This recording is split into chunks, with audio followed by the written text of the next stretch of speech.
Welcome to the Beginner's Guide to Authorize Net Webhook Validation. This tutorial will walk you through the process of validating webhooks from Authorize Net to ensure the integrity and authenticity of the data being sent to your server.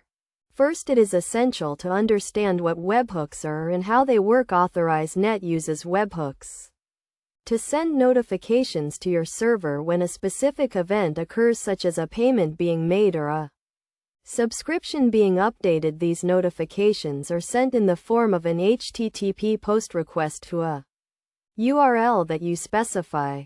To validate a webhook from Authorize Net, you need to verify the signature of the request. This signature is generated using a hash-based message authentication code algorithm and a secret key that is shared between you and Authorize Net. Here is a step-by-step guide on how to validate a webhook from Authorize Net. First, you need to retrieve the signature from the HTTP headers of the request. This signature is included in the Authorize Net signature header.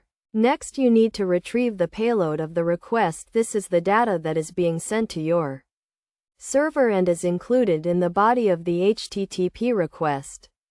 Then you need to generate a signature using the same secret key and algorithm that Authorize Net uses to generate the signature. You can use a programming language such as Python or Java to generate the signature.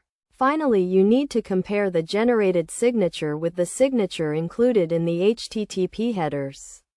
If the two signatures match, then the webhook is valid and you can process the data. If the signatures do not match, then the webhook is not valid and you should discard the data. Best practices for validating webhooks from Authorize Net include using a secure connection such as HTTPS to prevent tampering with the data and using a secret key that is unique and not shared with anyone. In conclusion, validating webhooks from Authorize Net is a crucial step in ensuring the integrity and authenticity of the data being sent to your server. By following the steps outlined in this tutorial, you can ensure that your server is receiving valid and authentic data from Authorize Net.